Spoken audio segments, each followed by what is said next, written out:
शब्द है ना, जीव द्रव्य भी होता है भाई साहब, जीव अस्तिकाय भी होता है, जीव तत्व भी होता है और जीव पदार्थ भी होता है। क्या अंतर है बताओ चारों में?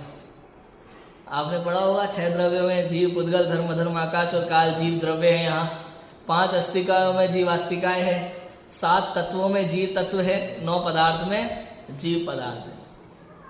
बताओ अंतर होगा कि एक ही चीज है? तो चारों के चारों अंतर है। जहां एक शब्द अगर चेंज हो रहा है तो उस शब्द का विशेष अर्थ होता ही होता है।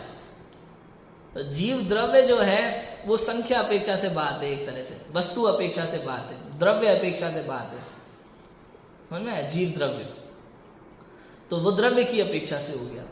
अस्तिकाय जो है वो क्षेत्र की अपेक्षा से बात है कि अनंत प्रदेश, असंख्यात प्रदेशी जो है, असंख्यात प्रदेशी है वो जीव द्रव्य है, जीव अस्तिकाय है। समझ में? जीव द्रव्य द्रव्य अपेक्षा से कथन है और क्षेत्र की अपेक्षा से कथन है जीवास्तिकाय। जीवास्तिकाय की जहां चर्चा आएगी वहां प्रदेशों के हिसाब से है, कितने प्रदेशी, असंख्यात प्रदेशी है जो लोक बराबर फैल सकता है, लोक प्रमाण असंख्यात प्रदेशी जो है वो जीवास्तिकाय है क्षेत्र की अपेक्षा से। फिर जीव पदार्थ अनादि से मिथ्या दृष्टि है, ये जो बात चल रही है काल की अपेक्षा से, ये पदार्थ है, द्रव्य क्षेत्र काल। और फिर जो जीव तत्व है वो भाव की अपेक्षा से, वो भाव की अपेक्षा से कथन है, परिणाम की अपेक्षा से। जीव तत्व में जो है वो पर्याय है, पर्याय अपेक्षा से कथन है। वहां 7 तत्व ही पर्याय है। जीव तत्व की एक समय की, जीव द्रव्य की एक समय की पर्याय को भी वहां जीव तत्व कहा।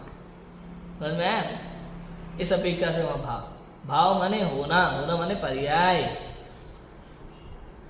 द्रव्य है और भाव होना माने होता है और होता है में अंतर होता है माने अनादि अनंत है सत्ता, और होता है माने उत्पन्न होगा और विनष्ट होगा पर्याय। समझ में? ऐसा